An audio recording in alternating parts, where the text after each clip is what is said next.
Hello friends, I am Mr. Parkes B, Geography Department. Student, today we discussion the unit number 2, Population Dynamic. In this unit, overall 5 subtopic. First is determinants of distribution and density of population. Second is distribution of population, world pattern of population distribution. Third number subtopic is population growth trend, global and A global, B Indian. Four number subtopic is this is the theory, demographic transition theory. Uh, Frank W. Notestein, scientist, theory. Fifth number subtopic is demographic composition, and this subtopic including A age, B gender, C literacy. Today we discussion subtopic number 1, determinants of distribution and density of population. So student, introduction. The main factors determining population distribution are climate, landform, topography, soil, energy and mineral resources, distance from sea, river basin, cultural factor, political factor, migration and government policy. All these factors play an important role in distribution of population.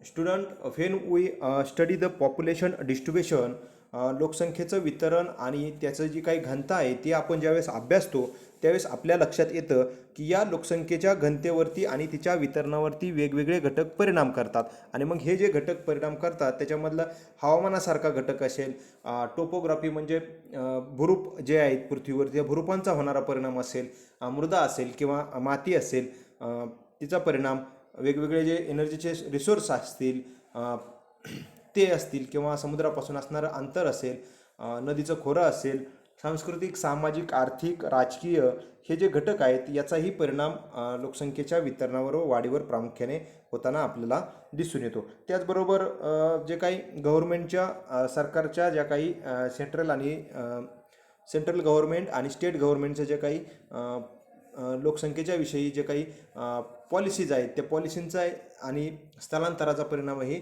लोकसंख्येच्या वितरणावरती व घनतेवरती प्रामुख्याने होताना आपल्याला दिसून येतो. Some of the determinants are demographic, economic, social, political. These demographic determinants are most important in distribution and growth of population and density.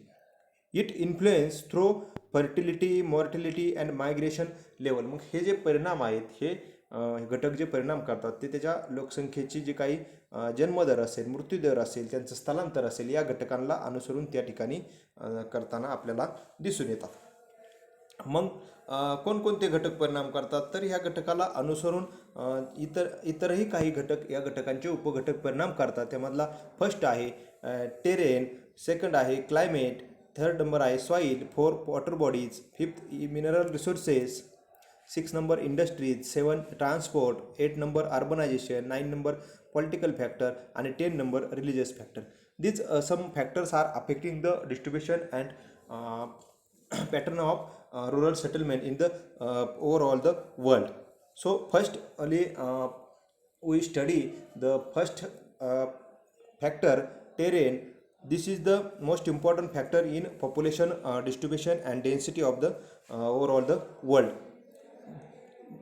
This is a land related factor which influence the concentration and growth of population. The plain area encourage higher density of population as compared to mountainous region. लोकसंख्येचं वितरण आणि त्याची घनता ज्यावेळेस आपण अभ्यासतो त्यावेळेस आपल्या लक्षात येतं की ज्या ठिकाणचा भूप्रदेश जो आहे तो उंच सखल डोंगर रांगांचा आहे, सपाट प्रदेश नाही आहे, अशा भागामध्ये लोकसंख्येचं वितरण हे आपल्याला कमी प्रमाणात झालेलं दिसतं. परंतु जर तो प्रदेश मैदानी प्रदेश असेल, सपाट असेल, पठारी प्रदेश असेल तर अशा प्रदेशावरती मात्र आपल्याला त्या ठिकाणी लोकसंख्येचं कॉन्सन्ट्रेशन जे आहे ते जास्त झालेलं दिसून येतं. The step slope in mountain areas restrict the availability of land for agriculture, development of transport, industries and other economic activities, which may tend to discourage concentration of population and growth Example, in Himalayan region, through occupies about 13% of Indian land area and support only 1 to 2% of the country population. म्हणजे भारताचा जो हिमालयाचा उंच सखल प्रदेश आहे, हा प्रदेशाने भारताच्या एकूण क्षेत्रफळाच्या 13% भाग व्यापलेला आहे, परंतु हा जो भाग आहे हा भाग फक्त 1 ते 2% लोकसंख्येला त्या ठिकाणी सपोर्ट करतो किंवा ती लोकसंख्या त्या भागावरती आपला उदरनिर्वाह करू शकते. The great plain of north India is a land of extremely gentle slope and offers better opportunity for the growth of agriculture, transport and industries.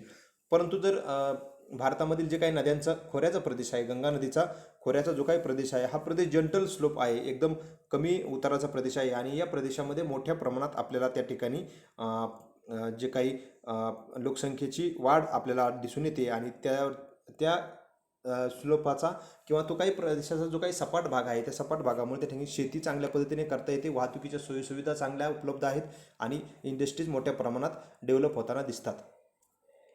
Next second जो आहे तो climate. It is another important factor in influencing population of all the climatic factor. Rainfall, temperature plays significant role in determining the population.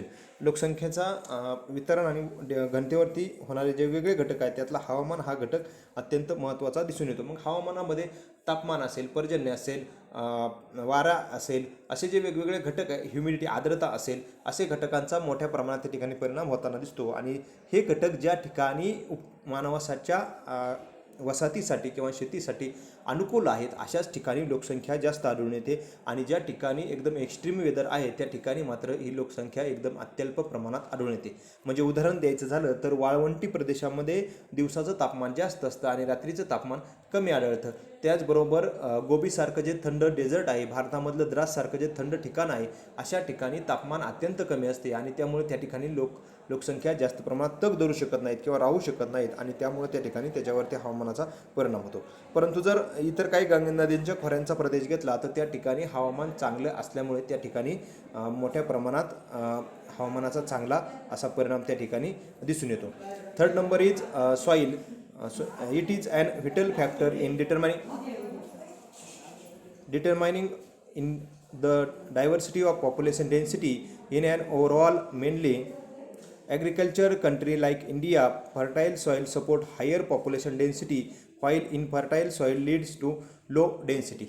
म्हणजे ज्या ठिकाणी शेती चांगल्या पद्धतीने केली जाते त्या ठिकाणची माती जर चांगल्या पद्धतीची असेल तर त्या ठिकाणी शेती चांगली करता येते आणि जर त्या ठिकाणी शेतीसाठी योग्य माती नसेल, म्हणजे डोंगराळ उंच प्रदेश असेल, वाळवंटी प्रदेश असेल, तर त्या ठिकाणी पाण्याची उपलब्धता कमी प्रमाणात आढळून येते आणि त्या ठिकाणी आपल्याला प्रामुख्याने शेती विकसित झालेली दिसत नाही. मग त्या ठिकाणी लोकसंख्या पण आपल्याला कमी प्रमाणात आढळते.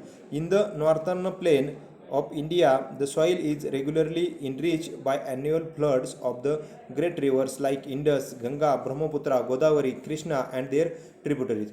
म्हणजे उत्तर भारतामध्ये ज्या काही गंगा, सिंधू, ब्रह्मपुत्रा ह्या नद्या आहेत आणि त्यांच्या ज्या काही उपनद्या आहेत, त्याचबरोबर दक्षिण भारतामधले गोदावरी नदी असेल, कृष्णा नदी असेल, कावेरी नदी असेल, या नद्यांच्या ज्या काही उपनद्या आहेत या उपनद्यांच्या खोऱ्यांमध्ये चांगल्या पद्धतीने गाळाचं कंटिन्युअस वहन होऊन तो गाळ साचत राहतो आणि त्या ठिकाणी शेतीसाठी चांगल्या पद्धतीची माती किंवा मृदा तयार होते आणि त्याचा लोकसंख्या वाढीवरती अप्रत्यक्षरित्या डायरेक्ट परिणाम झालेला आपल्याला दिसून येतो.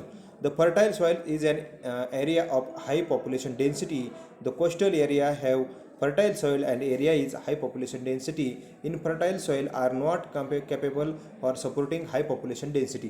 म्हणजे ज्या ठिकाणी शेतजमीन चांगली आहे त्या ठिकाणी मृदा चांगली दिसून येते आणि ज्या ठिकाणी शेतजमीन चांगली नाही आहे किंवा ज्या ठिकाणी मृदा चांगली नाही तिथे शेती अत्यल्प प्रमाणात दिसून येते आणि मग त्याचा डायरेक्ट परिणाम हा लोकसंख्येच्या घनतेवरती होताना आपल्याला दिसून येतो. त्याचबरोबर जर आपण पाहिलं तर समुद्राच्या किनारी भागामध्ये चांगली मृदा असल्यामुळे त्या ठिकाणी लोकसंख्या दाट स्वरूपात आढळून येते. Next is 4 number water bodies.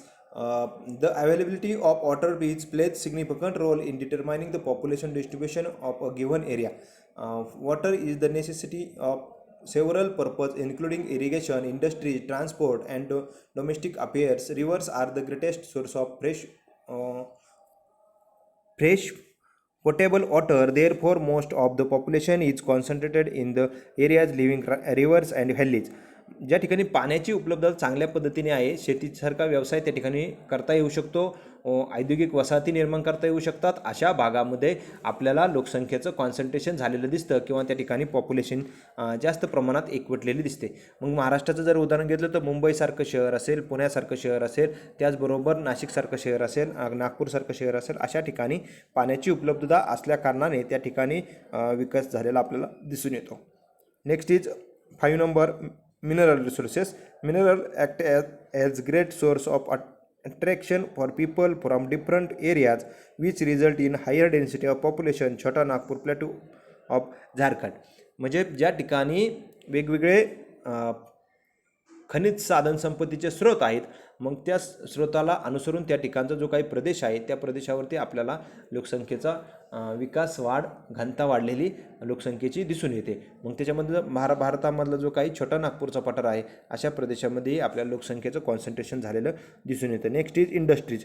The industrial growth and industrialization offers massive employment opportunities and act as a great manager to attract people particularly from the neighbor areas. This result in higher population density. Industrial areas are almost invariably associated with areas of high population density.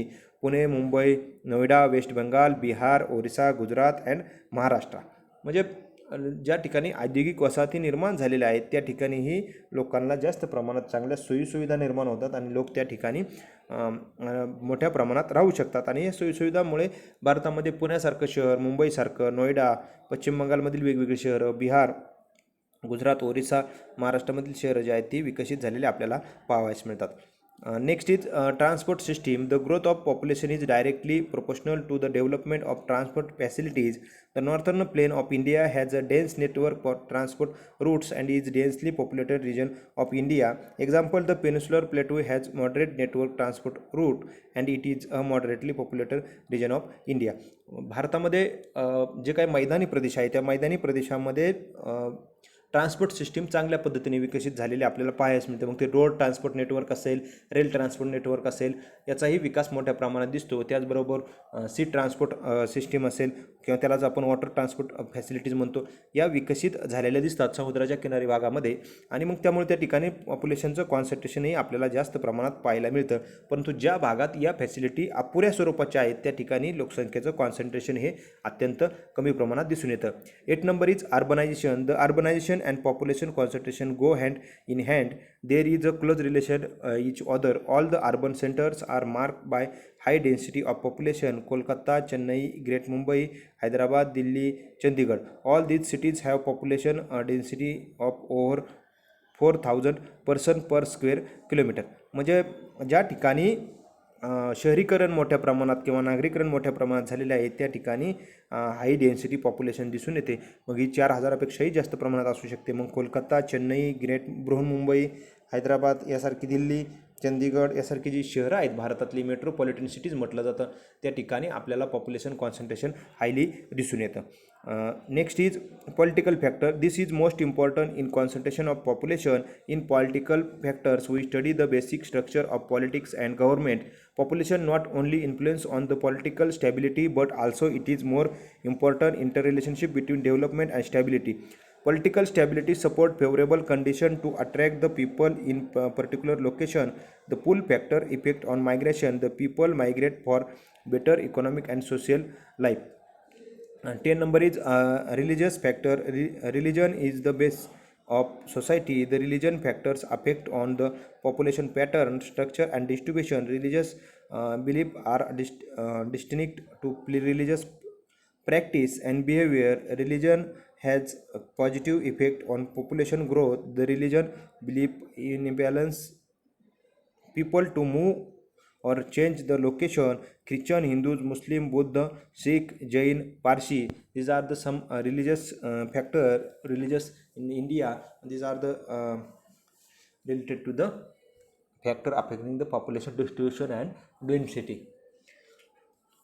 भारताची जी काही लोकसंख्या आहे किंवा जगामधली जी लोकसंख्या आहे या लोकसंख्येच्या वितरणावर, घनतेवर हे वेगवेगळे असे वेगवेगळे घटक परिणाम करताना आपल्याला पाहावयास मिळतात. थँक्यू.